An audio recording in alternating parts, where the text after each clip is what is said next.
জীবনে আর যাই করুন, অশিক্ষিতের সাথে কখনো ঝগড়া করবেন না। জিততে তো পারবেনই না, উল্টে আপনার নিজের সম্মানহানি হবে। এই পৃথিবীতে মানসিক শান্তির থেকে বড় কিছু আর নেই। যেখানেই এটা পাবেন সেখানেই চলে যাবেন। পিছনে তাকানোর কোনো দরকার নেই, পিছনে কিছুই নেই। 60 বছর বয়সে কোটি টাকা দিয়ে কি হবে? 25 বছর বয়সে যদি শখের জিনিসগুলো না পাই। আপনার স্বামী বাসায় আসলে তাকে একটু মিষ্টি হাসি দিয়ে ভালোবাসার সাথে বরণ করুন। সারাদিন কঠোর পরিশ্রম করে ক্লান্ত শরীরে বাসায় এসে স্ত্রীর কাছে একটু মানসিক শান্তি প্রতিটা স্বামীর প্রাপ্য। যখন মানুষের খুব প্রিয় কেউ তাকে অপছন্দ, অবহেলা কিংবা ঘৃণা করে, তখন প্রথম প্রথম মানুষ খুব কষ্ট পায় এবং চায় যে সব ঠিক হয়ে যাক। কিছুদিন পর সে সেই প্রিয় ব্যক্তিকে ছাড়া থাকতে শিখে যায়, আর অনেক দিন পরে সে আগের চেয়েও অনেক বেশি খুশি থাকে যখন সে বুঝতে পারে যে কারো ভালোবাসায় জীবনে অনেক কিছুই আসে যায়, কিন্তু কারো অবহেলায় সত্যিই কিছু আসে যায় না। টাকা আর সময়ের মধ্যে বড় পার্থক্য হলো তুমি সব সময় জানো তোমার কাছে কত টাকা আছে, কিন্তু তুমি কখনোই জানো না তোমার কাছে আর কতটুকু সময় আছে। তাই জীবনের প্রতিটি মুহূর্তকে এনজয় করো। ঠকে গেলে আফসোসের কিছু নেই। ঠকার জন্য নিজের মধ্যে অনেক গুণ থাকা লাগে।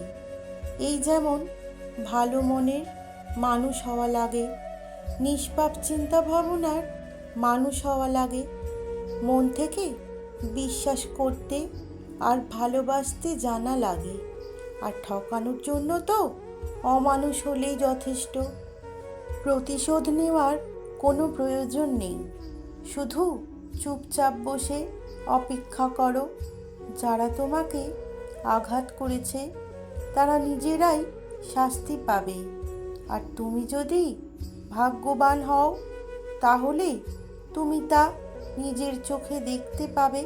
কিছু অদ্ভুত মানুষ আছে যাদের কাছে আপনি কোনো কারণ ছাড়াই শত্রু। ওদের জন্য ভালো কিছু করেও আপনি প্রিয় হতে পারবেন না। এটা আপনার দোষ নয়, তাদের অসুখ। মানুষ কখনো একা থাকতে ভালোবাসে না, কিন্তু কেউ যখন তার দুঃখগুলো বুঝতে চায় না, তখন মানুষটি বাধ্য হয়ে নিজেকে সবার কাছ থেকে লুকিয়ে রাখে।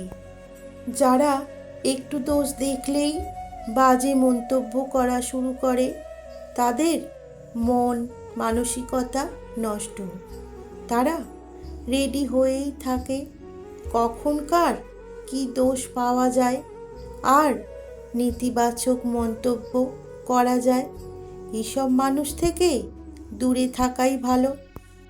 যখন কেউ আপনার সাথে যোগ্যতা আর সামর্থ্যে পেরে ওঠে না, ঠিক তখনই তারা তাদের নিকৃষ্ট মুখকে শেষ হাতিয়ার হিসাবে ব্যবহার করে। কথায় কথায় দোষ ধরা মানুষগুলো না নিজেরা ভালো থাকে, না অন্য কাউকে ভালো থাকতে দেয়। গতকাল যে তোমাকে আঘাত করেছে তা তুমি ভুলে যাও, কিন্তু যারা তোমাকে ভালোবাসে তাদের তুমি কখনো ভুলে যেও না। অতীতের দুঃখ কষ্ট ভুলে বর্তমানে মন দাও। সব যন্ত্রণা ভুলে যাও, কিন্তু সেখানে থেকে যে অভিজ্ঞতা হয়েছে তা কখনো ভুলে যেও না। সর্ব অবস্থায় নরম থাকাটা বোকামি।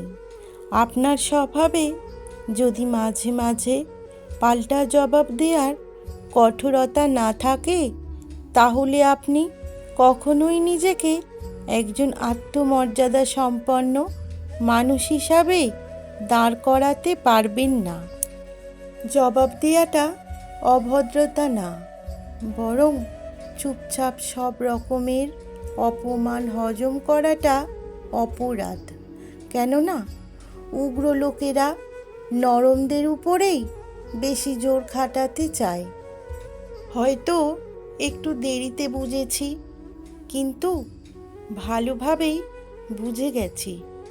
এই পৃথিবীতে প্রয়োজন ছাড়া কেউ কথা বলে না, কেউ প্রিয়জন মনে করে না। শুধুমাত্র সাফল্যের গল্প পড়বেন না, এখানে শুধু একটা বার্তাই পাবেন, ব্যর্থতার গল্পগুলো পড়ুন। তাহলে সফল হওয়ার অনেকগুলো আইডিয়াও পেয়ে যাবেন। রিলেশনশিপকে কখনো সিরিয়াসলি নেবেন না, হালকা করে ছেড়ে দিন, নিজের মতো চলুক। কোনো কিছুকে বেশি গুরুত্ব দিলেই খুব তাড়াতাড়ি সেটা শেষ হয়ে যায়। বেশি কেয়ারিং হতে যাবেন, নিজের গুরুত্ব বোঝাতে যাবেন তো নিজেই কষ্ট পাবেন, আর কিছু না। যে গাছটাকে বেশি যত্ন করবেন সেই গাছটাই তাড়াতাড়ি মারা যাবে। অথচ দেখুন, রাস্তার পাশের গাছগুলো যত্নহীন অবস্থায়, অবহেলায় কত সুন্দর বেড়ে উঠেছে। অন্ন সবার চাই, কিন্তু কেউ চাষ করতে চায় না। জল সবার চাই, কিন্তু কেউ জল বাঁচাতে চায় না। ছায়া সবার চাই, কিন্তু কেউ গাছ লাগাতেও চায় না, আবার বাঁচাতেও চায় না। ঘরে সবার বউ চাই, কিন্তু কন্যা সন্তান চাই না। এই দুনিয়ায় সবচেয়ে সস্তা হলো পরামর্শ। একজনের কাছে চাইলে 10 জন দিয়ে দেবে। আর সবচেয়ে দামি হলো সাহায্য। 10 জনের কাছে চাইলে হয়তো একজনের কাছে পাবে। শারীরিক সৌন্দর্য নিয়ে কখনোই গর্ব করবেন না, কারণ তা আপনার সৃষ্টি নয়। বংশ নিয়েও গর্ব করবেন না, কারণ সেটা আপনি নির্বাচন করেননি। গর্ব করবেন উন্নত চরিত্র নিয়ে, যা নিজে গঠন করেছেন। সম্পর্ক একটা পাখির মতো, যদি তুমি তাকে খুব শক্ত করে ধরো তবে সে চাপে মরে যাবে, আর যদি খুব হালকা করে ধরো তাহলে সে উড়ে যাবে। কিন্তু যদি তাকে খুব যত্নের সাথে ধরো তবে সে থেকে যাবে। ভিডিওটি ভালো লাগলে একটি লাইক, কমেন্ট ও শেয়ার করে দেবেন। এই রকম ভিডিও আবার দেখতে আমার চ্যানেলটি সাবস্ক্রাইব করে দেবেন ও আমার পাশে থাকবেন। ধন্যবাদ বন্ধুরা।